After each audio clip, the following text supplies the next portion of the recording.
네, 반갑습니다, 여러분들. 자, 이번 시간부터는요, 자, 우편 상식 우리 이순환 교재를 가지고 빠르게 복습 한번 해보도록 하겠습니다. 자, 이번 시간부터는 여러분들 어떤 이론에 대한 자세한 설명보다는 그냥 여러분들이 공부를 쭉 해오셨던 것 다시 한번 점검한다라고 생각을 하시고요. 그리고 이제 출제 포인트와 관련해서 좀 이런 것들은 여러분들이 반드시 좀 숙지를 한 다음에 시험장에 가셨으면 하는 것, 그런 것들 좀 체크하는 방향으로 그렇게 진행을 하도록 하겠습니다. 자, 우리 처음 이제 보시면 우편의 의부터 이제 우리가 공부를 했잖아요. 그래서 여기 쭉 한번 살펴보도록 하겠습니다. 자, 우리 우편 의 관련해서는 좁은 의미, 넓은 의미 이렇게 이제 구분하시고요. 일단 주체가 다르다라고 했습니다. 그래서 우리 우정사업본부가 이제 좁은 의미가 되겠고요. 그 다음에 넓은 의미에서는 이런 걸 포함하는 우편 관서라고 해서 아주 넓은 의미다. 자, 그래서 좁은 의미 관련해서는 여러분들 서신 등의 의사를 전달하는 문서 통화 물건을 자, 나라 안팎으로.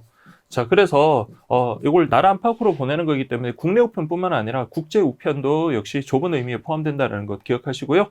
그 다음에 이제 넓은 의미 같은 경우는 자, 이런 좁은 의미를 포함하죠. 그래서 문서나 물품을 전달하거나 거기에다가 이에 덧붙여서 제공하는 업무 이런 것들을 통틀어서 이르는 말이다. 그래서 좁은 의미, 넓은 의미 이렇게 구분하시면 되겠고요. 자, 그 다음에 우편 자 보면 기본적인 사회 서비스다. 그래서 우리 이에 따라 우리나라뿐만 아니라 많은 나라에서도요, 자, 보편적 우편 서비스 제공할 것을 뭐 선택적으로 시행한다. 이게 아니라 요거는 의무적으로 이렇게 시행하도록 하고 있다. 이렇게 보시면 되겠습니다. 그래서 이런 키워드들만 잘 확인해 주시면 될 것 같아요. 자, 그 다음에 우리 우편 같은 경우는 자, 정보 전달하는 중추신경과 같은 임무 수행하고요. 그 다음에 서신, 물건, 이건 여러분들 형태가 있는 거죠. 그래서 이건 실체를 전달한다라는 거, 요걸 이제 키워드로 잡아주시면 되고요. 반면에 우리 통신 같은 경우 뭐 전화라든지 그런 것들은 정기적인 방법으로 정보를 전달하는 것이기 때문에 이것은 우편과 구별된다. 그렇게 보시면 되겠습니다.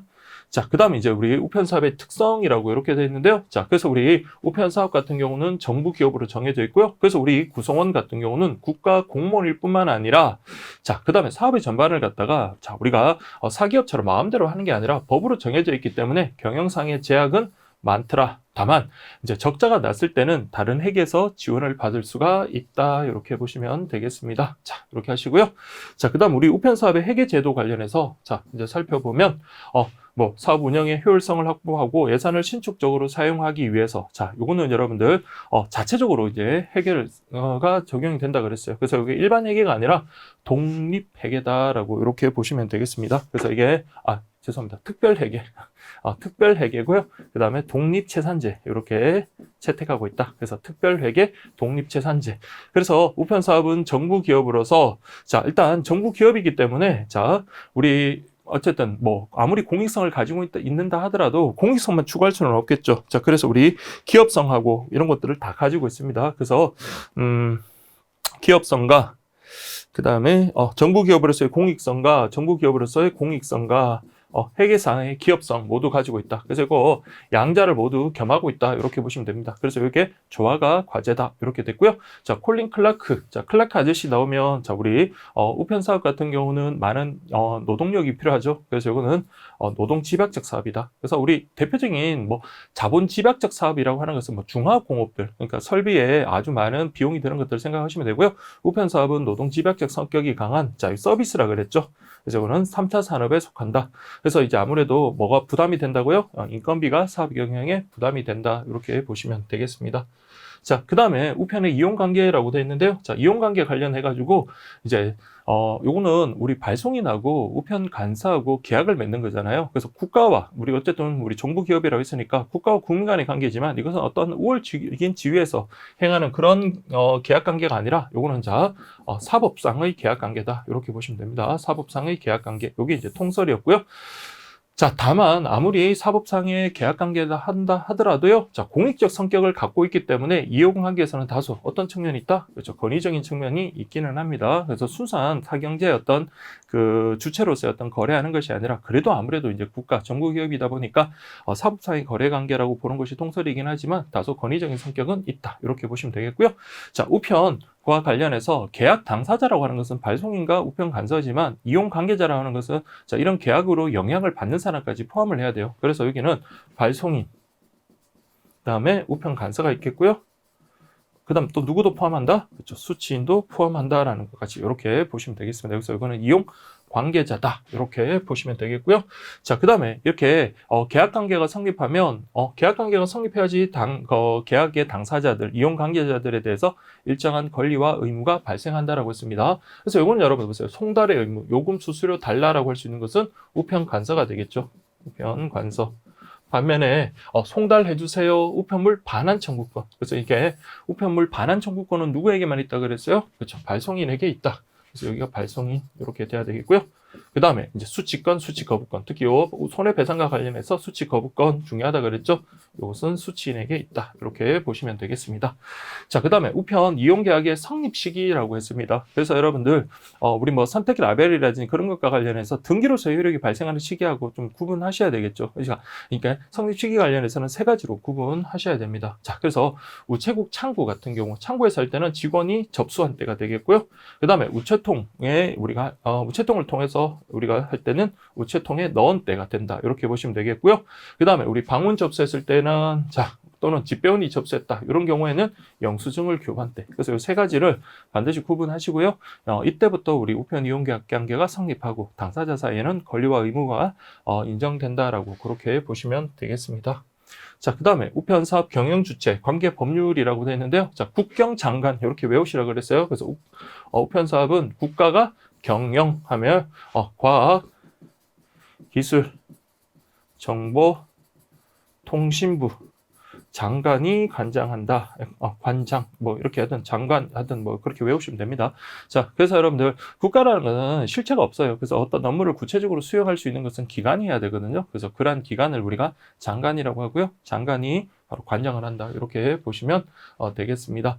자, 그 다음에 우편법 제2조 1항이라고 되어 있는데, 자, 요거는 아주 중요하다라고 제가 계속 밀고 있습니다. 그래서 땡땡은 우편사업 전부를 갖다가 맡길 수는 없어요. 그래서 우편사업의 일부를 개인, 법인, 단체 등으로 하여금 경영하게 할 수 있다. 근데 이게 장관 마음대로 해서는 안 돼요. 이거 뭘로 정해라 그랬다?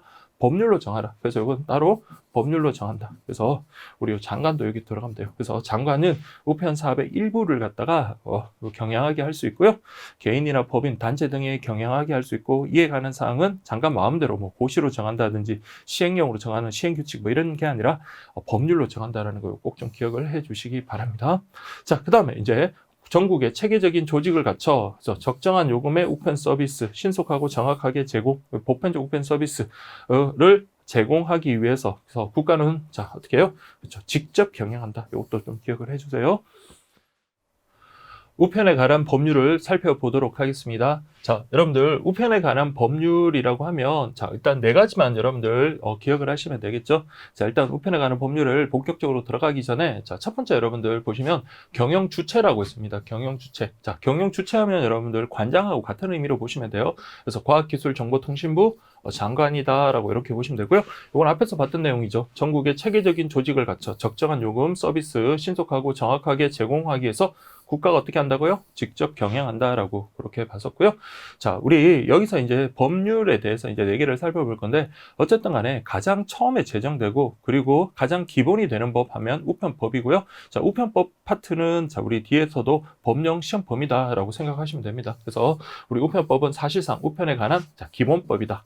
근데 요거는 여러분들 좀 기억을 해 주시고요. 그래서 우리 우편법 쭉 살펴봤더니 앞에 우편에 관한 기본적인 뭐 용어도 나오고 우편 서비스의 종류 뭐 나올 거고 뭐 벌칙이라든지 손해배상 관련되는 그런 규정들, 그래서 경영 형태, 특권, 뭐 서비스 종류, 이용 조건, 손해배상, 벌칙, 이런 내용들이 들어갔다.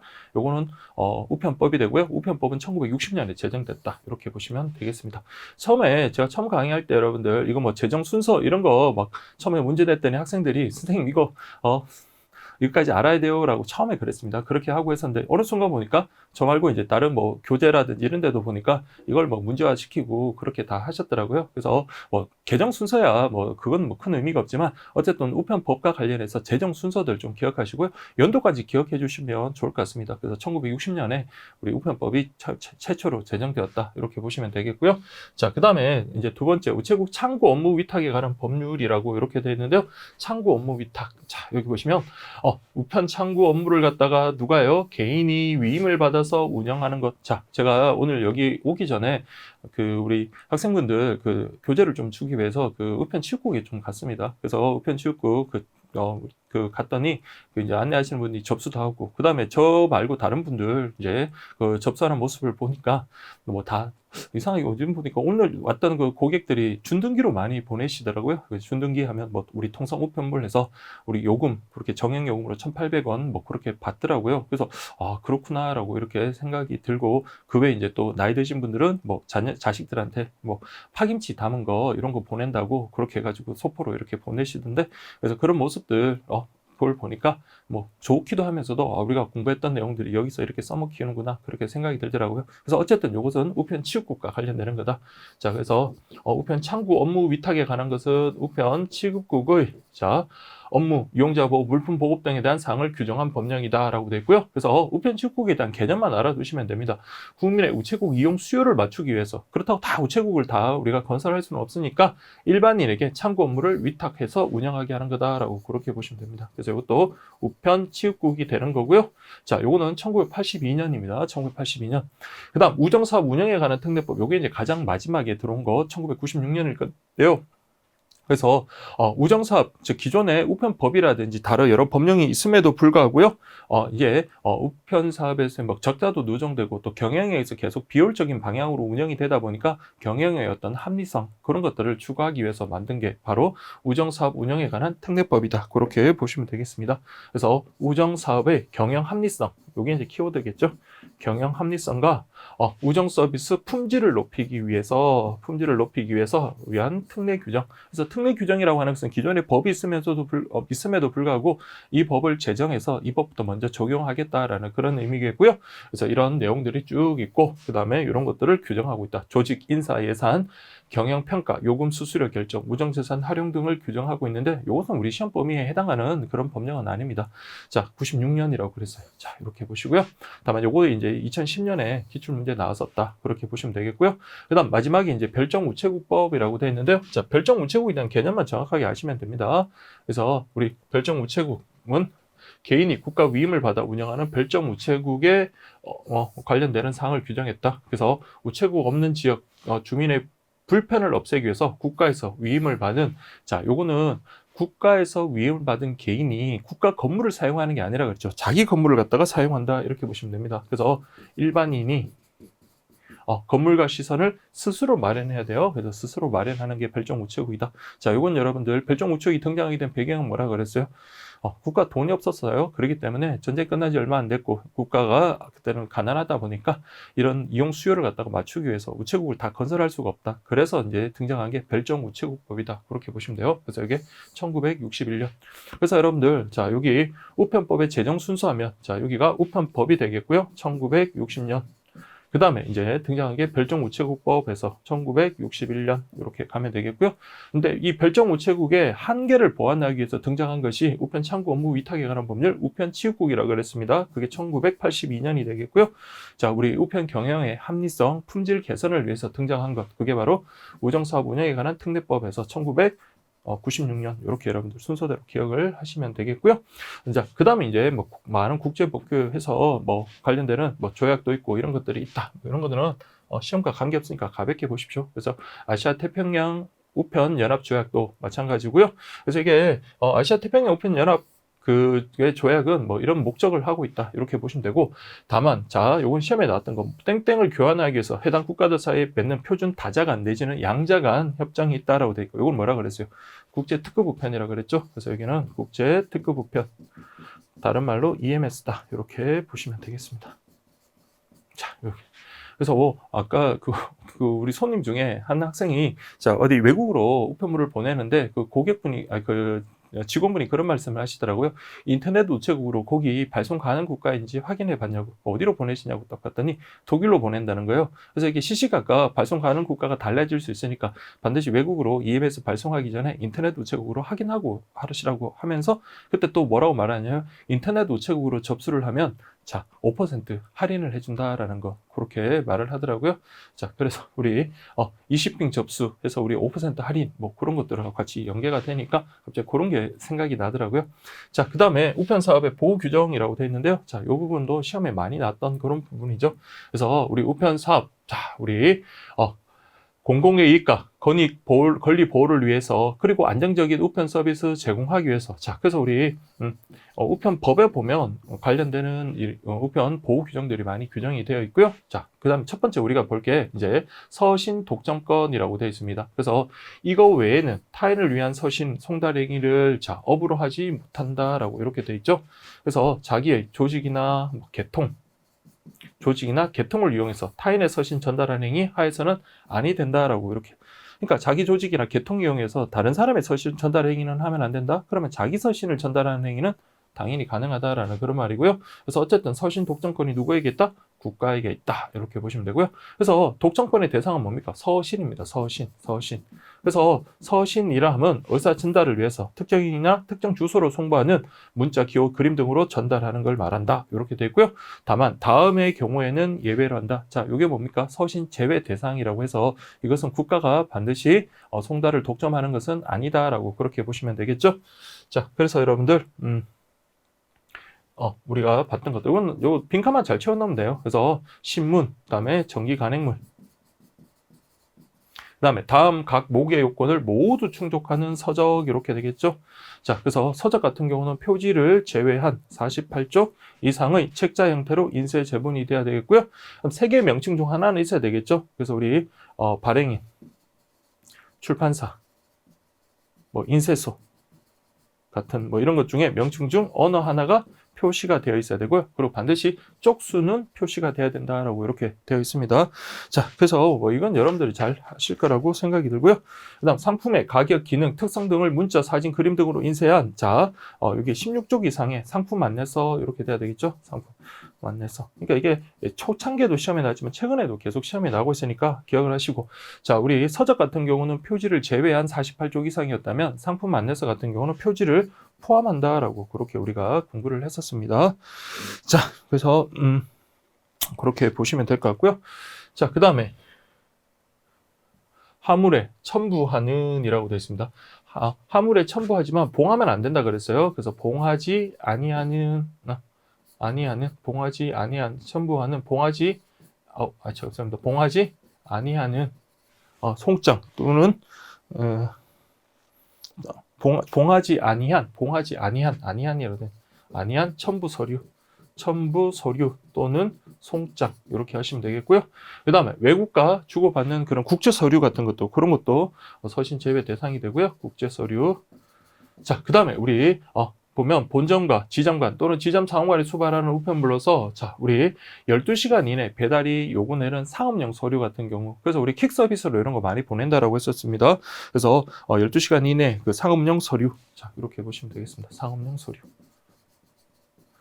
그래서 그 외에 이제 신용카드 같은 경우 신용카드는 여러분들 우체국에서 오기보다는 퀵 서비스라든지 그런 걸로 여러분 많이 수령을 하셨다라고 했죠. 그래서 지금 요 공부했던 요게 바로 서신 제외 대상이 되는 거고요. 국가가 반드시 송달할 필요는 없다. 그래서 이게 한번 그냥 연습 써보면 되고요. 자, 그 다음에 이제 보시면 타인이라고 되어 있습니다. 자, 타인이라는 것은 자기 자신을 제외한 거죠. 그래서 그게 이제 자연인, 사람이든 법인이든 불문한다. 그렇게 보시면 되겠고요. 자, 그래서 타인의 서신을 자기가 송달하는 행위는 죄송합니다. 자기의 서신이겠죠. 자기의 서신을 자기가 송달하는 거. 그러니까 타인의 서신을 송달하는 게 금지가 되는 거지. 자기 거는 자기가 송달하는 거. 그건 자유잖아요. 자, 그 다음에 업이라는 것은 직업입니다. 그래서 직업이라고 하는 것은 여러분들 일회성에 거치면 안 되겠죠. 계속적, 반복적 그렇게 해야 되는 거죠. 그래서 일정한 행위를 계속적이고 반복적으로 하면서 자, 그 다음에 직업이라는 것은 거기에 대한 대가, 보수를 받았든지 아니면 이익을 얻어야 되는 겁니다. 그래서 유무용의 이익을 얻는 거다 이렇게 보시면 되겠습니다. 이익을 얻는 거다. 자, 그래서 업이라는 것은 이익을 얻는 거. 자, 그 다음 조직이나 계통이라는 것은 목적 실현하기 위해서 두 사람 이상이 의식적으로 결합한 활동체를 의미하며 자, 각종 판매직 등 자, 여러분들 조직 계통 이게 큰 조직일 필요도 없고 작은 조직이어도 무방합니다. 그래서 조직 규모의 대소는 불문한다 이렇게 봤던 거고요. 자, 그 다음에 조직 또는 계통을 이용해서 타인의 서신을 송달한다 이건 안 되겠죠, 그렇죠? 그래서 정부 독점권을 침해할 가능성이 많다. 그렇기 때문에 한 번을 단 1회 송달하는 것도 금지한다 이렇게 보시면 되겠고요. 그 다음 타인을 위한 서신의 송달 행위를 업으로 하거나 자기 조직 또는 계통을 이용하여 타인의 서신을 전달하는 행위가 금지되면 물론 그러한 행위를 하게 하는 자에게 송달을 위탁하는 거. 그러니까 부탁하는 것도 안 됩니다. 자기가 업으로 삼아서 이렇게 하는 것도 안 되지만 내 것 좀 저쪽으로 송달 좀 친구한테 송달 좀 해주세요라고 그렇게 위탁하는 것도 금지된다. 이렇게 보시면 되겠습니다. 그래서 뭐 이건 타인이겠고요. 그래서 위탁하는 행위 금지된다. 근데 이때 위탁이라는 것은 업하고 달라요. 업이라는 것은 이익을 얻어야 되는 거라면, 그래서 유무형의 이익을 얻는 행위라면 부탁은요, 공짜로 부탁하는 것도 허용되지 않는다 이 말입니다. 자, 그래서 위탁하는 행위도 금지된다. 이렇게 보시면 되겠습니다. 자, 여기 이제 시험에 나왔었죠. 단, 자, 이게 꼭 기억하셔야 했죠. 중량이 350g을 넘거나 합니다. 그래서 넘거나, 그다음 기본 통상 우편 요금의 10배를 넘는 서신은 위탁이 가능하다라고 했습니다. 그래서 둘 중에 하나 요건만 충족하면 돼요. 중량이 350g 넘거나 또는 기본 통상 우편 요금의 10배를 넘는다. 그러면 그때 서신은 서신 독점의 대상이 아니라요, 위탁이 가능하다라는 거 꼭 기억을 해주시고요.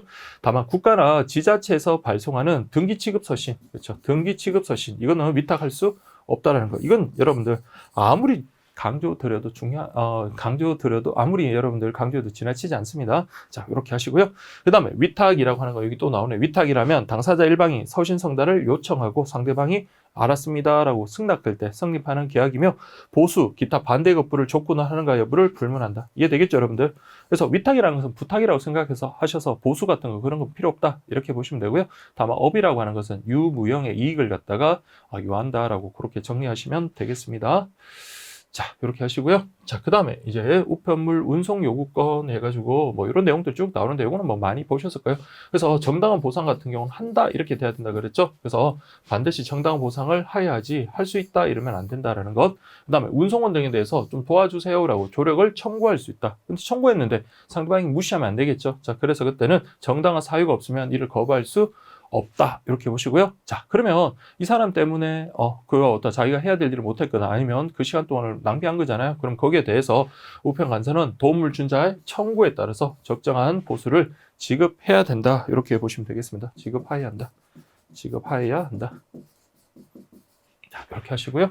그 다음에 운송원 등의 통행권이라고 되어 있습니다. 그래서 여러분들 우리가 지금 공부하고 있는 건 다 손실보상과 관련되는 거다. 자, 우편법에서 이렇게 해도 된다라고 했으니까 법을 어기는 게 아니잖아요. 그래서 적법한 행위로서 손실보상의 대상이 되는 것들이다. 이렇게 보시면 돼요. 그래서 이렇게 통행할 수 있고요. 자, 이 경우 우편간사는 피해자 청구에 따라 역시 손실을 보상하여야 한다. 이렇게 보면 됩니다. 하여야 한다. 하여야 한다. 자, 그 다음에 통행료 면제라고 이렇게 되어 있습니다. 그래서 이렇게 할 때 통행료 면제라는 것은 그 지나갈 때 통행료를 면제하는 거고요. 나중에 추후에 그 사람들이 통행료를 요구하면 그때는 지급을 해야 되겠죠. 자, 통행요금을 지급하지 아니하고 통행할 수 있다. 그러나 청구권자의 청구가 있을 때는 정당한 보상을 여기도 마찬가지 하여야 한다. 이렇게 보시면 되겠습니다. 하여야 한다.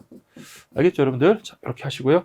자, 그 다음에 이제 우리 시험에 좀 여러 번 나왔던 게, 자, 우편 업무 전용 물건의 압류 금지와 부가 면제. 그러니까 우편 업무를 위해서 만들어진 그런 물건에 대해서는 압류도 금지되고요. 그다음에 부가, 세금도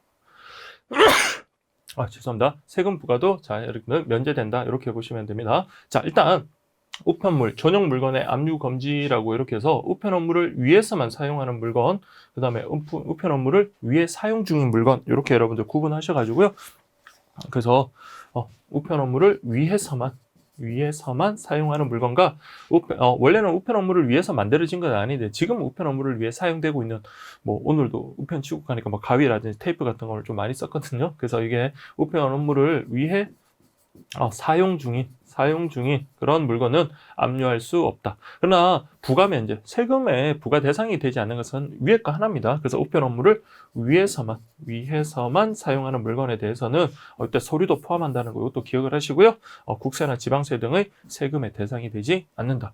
결국은 압류 금지가 되는 것은 우편 업무를 위해서만 사용하는 물건, 우편 업무를 위해 사용 중인 물건 두 개고요. 부가 면제는 요거 하나다. 우편 업무를 위해서만 사용하는 물건, 그렇게 보시면 되겠습니다.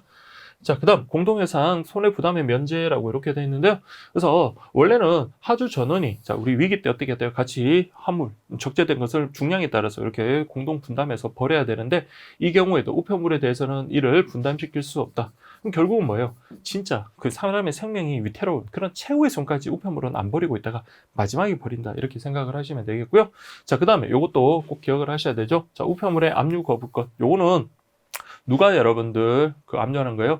발송인의 채권자가 압류하는 거다 이렇게 생각하시면 돼요. 발송인의 채권자가 이거 압류하려고 했더니 자신의 채권을 집행하려고 했더니 이 사람이 뭐 우편물을 빼돌린다든지 그렇게 우편을 통해서 빼돌리라든지 그런 것들을 막기 위한 거다. 자, 그래서 우편 간서에서 자, 여기 보면 운송 중이거나 그다음 발송 준비를 마쳐야 되겠죠. 발송 준비를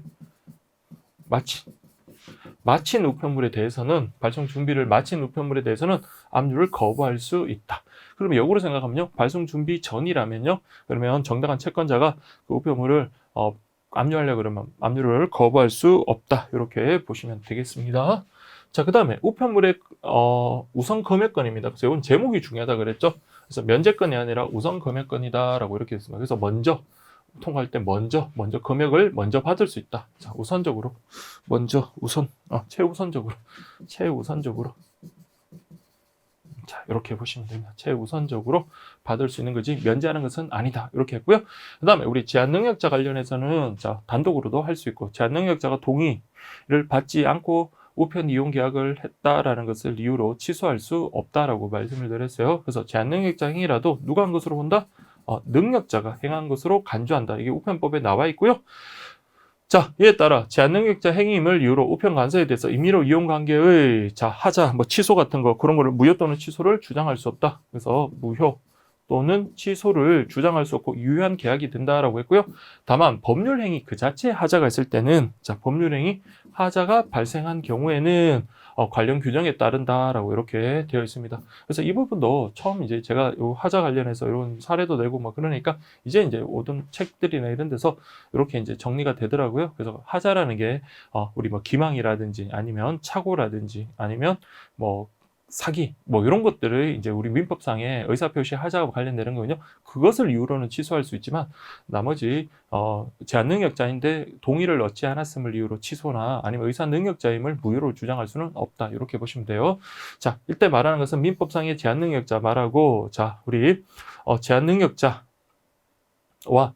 자, 여기는 행위 관련되는 제한 능력자와 또 그 다음에 의사 제한 능력자 모두 포함한다. 이렇게 보시면 되겠어요. 행위 제한 능력자와 요거는 좀 삭제해야 되겠네요. 자, 의사가 들어가 있는 의사 제한 능력자. 그래서 의사 제한 능력자라는 것은 자신의 행위의 의미나 결과를 판단할 수 있는 능력을 의사 능력이라 하는데 그것을 알지 못하는 사람들, 그러니까 내가 뭘 하는지 모르는 사람들, 그런 사람 행위는 원래 무효거든요. 근데 그런 사람이 우편 이용 계약을 맺었다 하더라도 자신이 그런 의사 무능력자임을 이유로 무효를 주장할 수는 없다. 이렇게 보시면 되겠습니다. 자, 이렇게 해서 우편 보호 규정 다 했고요. 자, 그 다음 우편 서비스 종류와 이용 조건이라고 이렇게 되어 있는데요. 자, 요거는 우리 다 잘 아실까요? 그래서 두 가지 뭐다? 보편적과 선택적 이렇게 있다라고 했고요. 보편적과 선택적. 그래서 보편적 같은 경우는 가장 기본적인 서비스고 체계적인 조직을 갖추고요.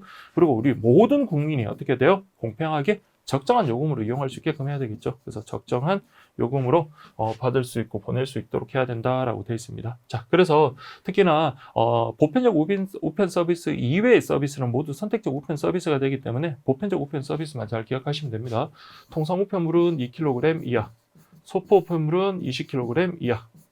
그 다음에 이런 것들 다 특수 취급한 것, 등기 취급한 것 이렇게 보시면 되겠고요. 그 외 뭘로 정하는 것? 대통령 명으로 정하는 것 이렇게 딱 요 네 개만 외우시면 나머지는 싹 다 뭐다? 선택적 우편 서비스다. 이렇게 보시면 되겠습니다. 그래서 아까 2kg 이하의 통상 우편물이라고 했으니까 2kg을 초과하는 20kg을 초과하는 그 다음에 여기도 특수 취급 되고요. 자, 그 다음에 우편과 다른 기술, 서비스가 어떻게 된 거예요? 서로 결합된 것. 결합된 것. 또 우리 전자우편, 팩스, 그다음에 방문 접수. 그래서 우리 공부 많이 했잖아요. 방문 접수 보니까 뭐 KPK 같은 경우는 월 50동 미만이거나 뭐 6급 이하 뭐 그런 데는 방문 접수를 제공하지 아니할 수 있다. 이런 식으로 해서 반드시 모든 국민에게 제공할 필요는 없다. 왜? 선택적 우편 서비스니까.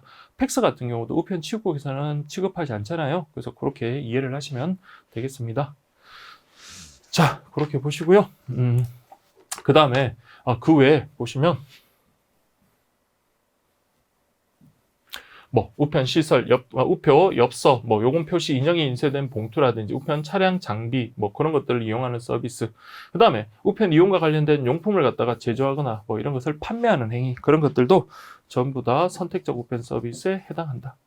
이렇게 구분하시고요. 그래서 여러분들은 여기서 시험에 뭘 대비해야 되겠어요? 어떤 내용이 나왔을 때 이게 과연 보편적 서비스에 해당하는지 선택적 우편 서비스에 해당하는지 그것만 잘 구분하시면 됩니다. 그래서 만약에 뭐 1kg의 내용 증명 우편 서비스 하면 내용 증명은 통상 우편 서비스니까 2kg 이하죠. 그러니까 이것은 특수 취급되었다 하더라도 어디로 가라? 보편적 우편 서비스가 되는 거고요. 반면에 뭐 30kg의 뭐 쌀자루를 갖다가 보내는 것, 이거는 소포지만 이건 20kg를 초과하기 때문에 선택적 우편 서비스이기 때문에 선택적 우편 서비스가 된다. 그렇게 보시면 되겠습니다.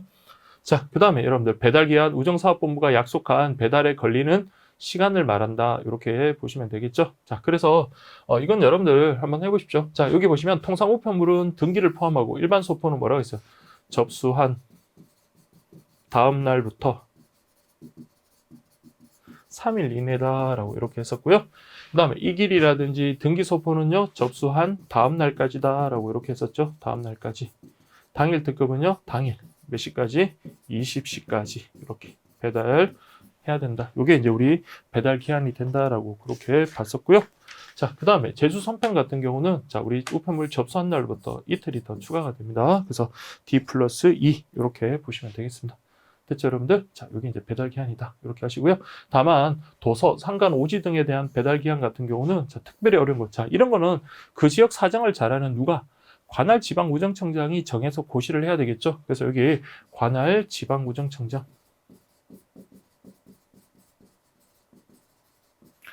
별도로 배달 기한을 정해서 공고한다. 이렇게 보시면 되겠고요. 자, 그리고 일반적인 배달 기한. 자, 요게 일반적인 배달 기한인데 이거 적용이 어려운 지역 선정 기준이라고 되어 있는데요. 그러면 양쪽 답니다. 접수할 때도 마찬가지고 배달할 때도 마찬가지고 접수, 배달, 우편물. 그래서 접수한 우체국에 접수한 우리 관할 집중구로 운송하기 어렵다. 그러니까 우리 접수를 했는데 바로 당일날에 여러분들 바로 집중구까지 가기가 어려운 그런 경우가 있습니다. 그래서 접수한 그날이라. 그러니까 접수한 당일, 자, 접수한 그날에 관할 집중구로 운송하기 어렵다라고 한다면 그때는 뭐 플러스 뭐 걸리는 시간 기간을 더 합산을 해줘야 되겠고요.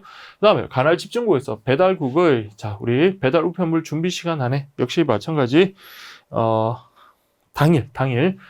그래서 이거 자, 접수한 그날 우편 집중구로 운송하기 어렵거나 집중구에서 배달국의 당일 배달 우편물 준비 시간에 운송하기 어렵다. 그러면은 거기에 걸리는 시간만큼 더 뭐한다? 합산을 해준다라고 그렇게 보시면 되겠습니다. 그래서 이 표현도 좀 기억을 해주시고요.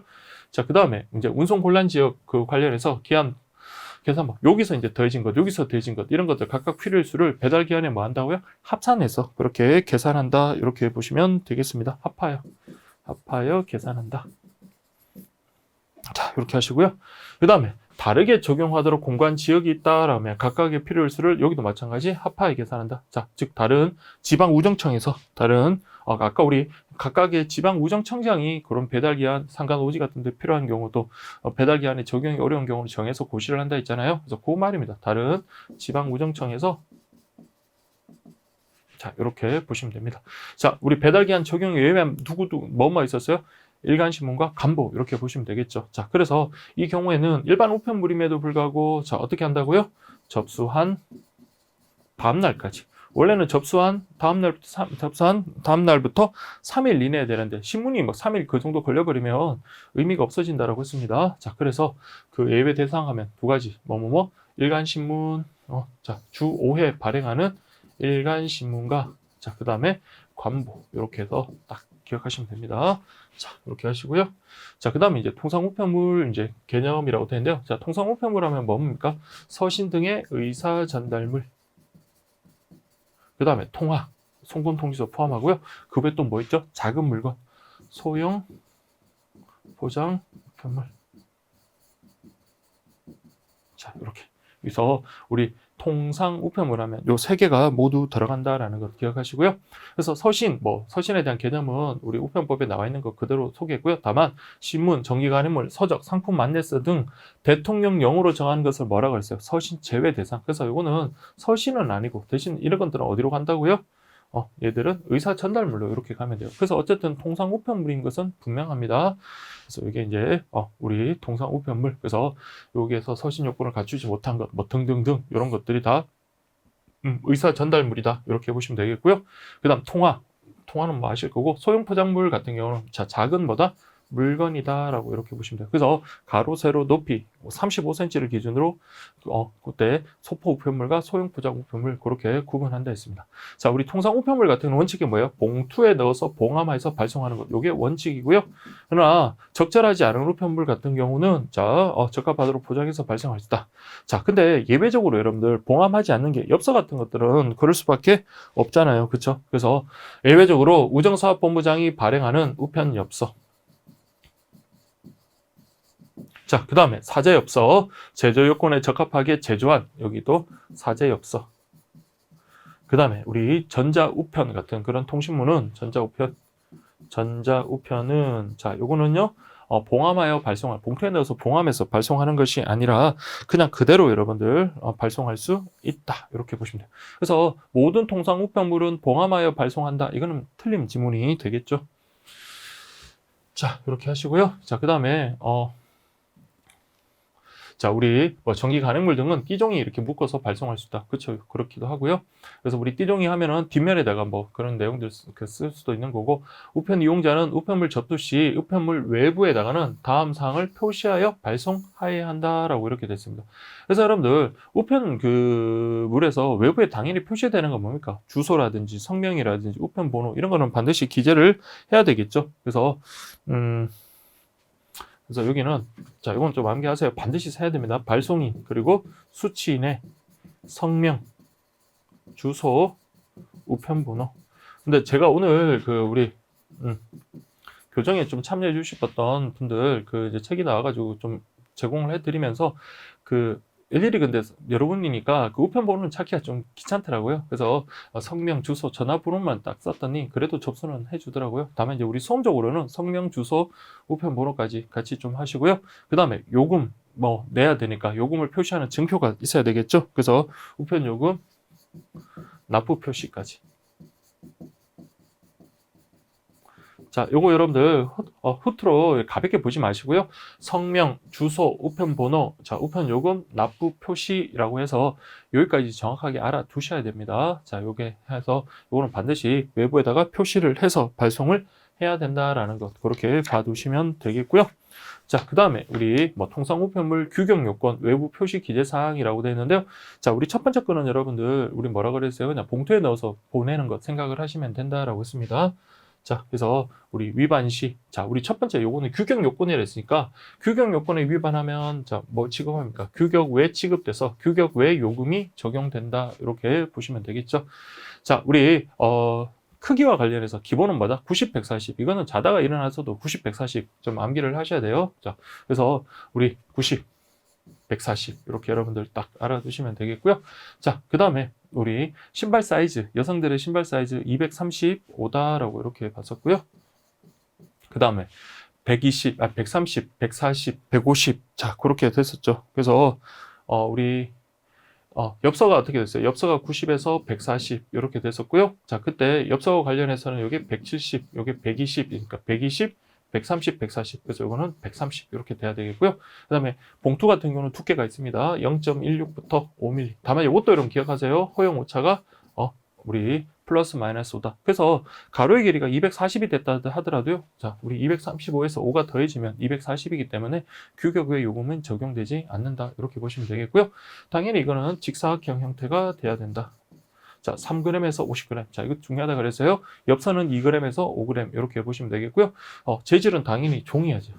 종이. 다만 창문 부투 같은 경우는 투명하게 창문 재질로, 그러니까 비닐 같은 거 그런 걸로 할 수 있고요. 우편번호 5자리 이렇게 하시고 여백은 4mm 이상을 둬야 된다. 상하 좌우 4mm 이렇게 보시면 되겠습니다.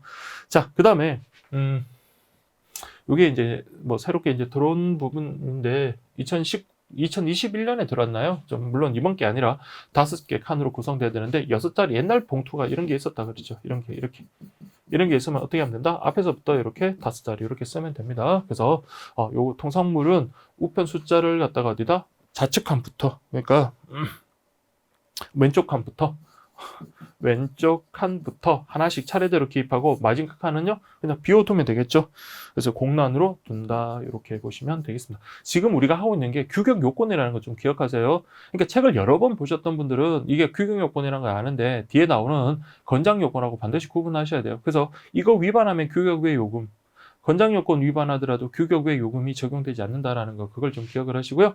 그래서 이거 뭐 발각, 형광 이런 거 사용하면 안 된다. 그래서 우리 봉할 때는 자, 이게 시험에도 나왔었죠. 그래서 2번이나 나왔네요. 풀이나 접착제. 그러니까 2개 다 사용이 가능하지만 이거 스테이플, 핀, 리벳 같은 거는요 튀어나오는 것, 이런 거는 다른 우편물에 손상을 주기 때문에 사용할 수 없다 그랬고요. 그 다음에 앞뒤 상하 좌우 완전히 이제 봉하도록 그렇게 해야 되고요. 뭐 특정 부분이 튀어나오거나 눌러찍기, 도단이, 구멍 뚫기 이런 거는 없이, 자, 어떻게 한다? 균일해야 된다. 균등이냐? 균일해야 된다. 다만 뭐는 가능하다고요? 점자 기록은 가능하다까지 이렇게 딱 정리해 주시면 되겠습니다. 자, 그리고 기계 처리를 위해서 공백 공간 요걸 갖다가 둬야 된다라는 건, 그래서 우리 이건 똑같습니다, 여러분. 우편 봉투나 엽서나. 그래서 오른쪽 끝에서 140, 밑에서 17mm, 우편물 오른쪽 끝에서 20 해서 이렇게 공란 처리 둬야 된다라는 것 그렇게 보시고요. 자, 그 다음에 우리 엽서입니다. 엽서의 규격 요건에서 위반하면 규격 외 취급한다. 그래서 항상 90, 140 이거는 여러분 머릿속에 기억하시고요.